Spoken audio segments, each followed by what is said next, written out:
mais pas pour représenter la France, quelqu'un qui fait une faute de français toutes les 3 minutes. S'en est expliqué, notamment dans l'entretien au Parisien ce matin. Ça m'est totalement égal. L'éducation nationale, ni à la francophonie, ni au Quai d'Orsay. On a eu Dominique de Villepin, on a eu Juppé, on a eu Védrine. C'est des gens, vous ne pouvez pas mettre après un gamin qui s'explique mal en français. Voilà. Et quelles que soient les raisons pour lesquelles, que je respecte, il a des difficultés à exprimer en français. Oui. Il s'attaque à un être humain qui a une très forte dyslexie, qui a vaincu ça, dont tout le monde loue l'intelligence remarquable, monsieur Séjourné, qui a été nommé à un poste pour représenter la France, Europe, Affaires étrangères. Enfin, c'est magnifique. Et je trouve ça honteux que Luc Ferry ose se moquer comme ça. Alors, me dégoûte. Soit il est compétent, soit il n'est pas compétent, mais voilà, l'attaquer sur sa dyslexie, je trouve ça méprisable.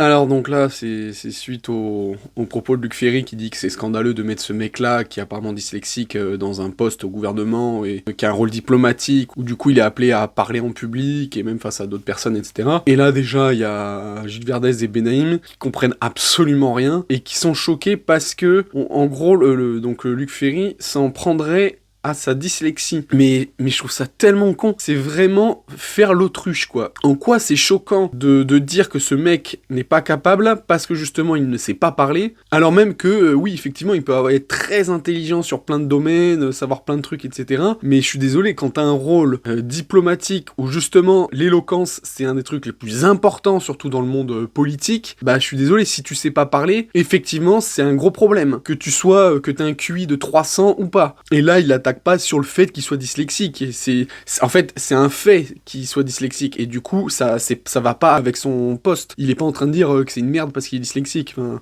c'est complètement con.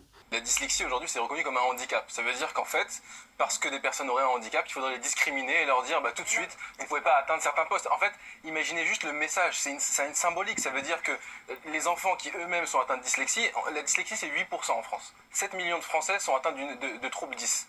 Ça veut dire que pour les 8 millions de Français qui en sont atteints, on leur dit, écoutez, vous n'avez pas de chance de réussir, vous n'avez pas de chance de devenir ministre.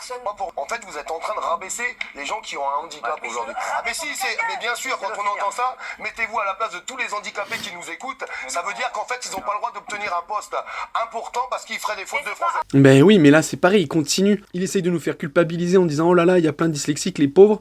C'est un mauvais message, comme qu'on leur dit, vous pourrez pas réussir à faire telle chose. Mais sans déconner, ça s'appelle la vie. En fait, ce qui est dingue, c'est que juste parce que le mec est dyslexique, on est en train de dire, oh là là, mais c'est horrible, le message, on leur dit que à ces gens-là qui peuvent pas faire ce métier. Bah oui, les gars, vous pouvez pas faire ce métier.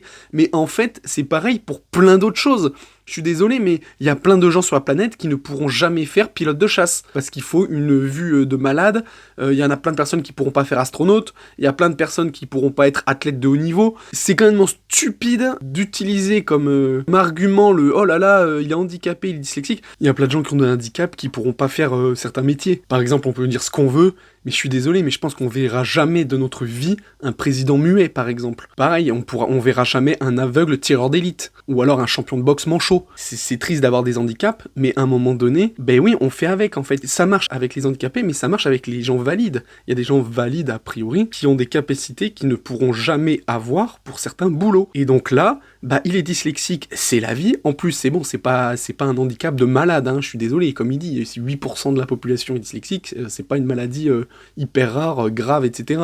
Et donc voilà, ces gens-là, bah oui, il faut qu'ils comprennent que un boulot où t'es face au public et à d'autres gens, etc., bah c'est pas forcément le meilleur des jobs à avoir. Et oui, j'ai vu des extraits, effectivement, c'est gênant d'avoir un représentant public, politique, qui a des difficultés comme ça pour parler. Et en plus, c'est hypocrite parce qu'on serait tous, enfin, je veux dire, les premiers, hein, quand tu vois ceux qui sont élus, etc., machin, c'est par rapport à l'éloquence, par rapport à savoir comment ils savent parler, etc. Les gens, les politiciens sont élus pour la forme plus que pour le fond. Donc à un moment donné, enfin, faut arrêter, hein. Quelqu'un qui va être bègue, il va avoir beaucoup plus de mal à passer, hein, que quelqu'un qui sait parler. Donc voilà, encore une fois, un discours de pauvres abrutis qui comprennent rien à la vie, quoi.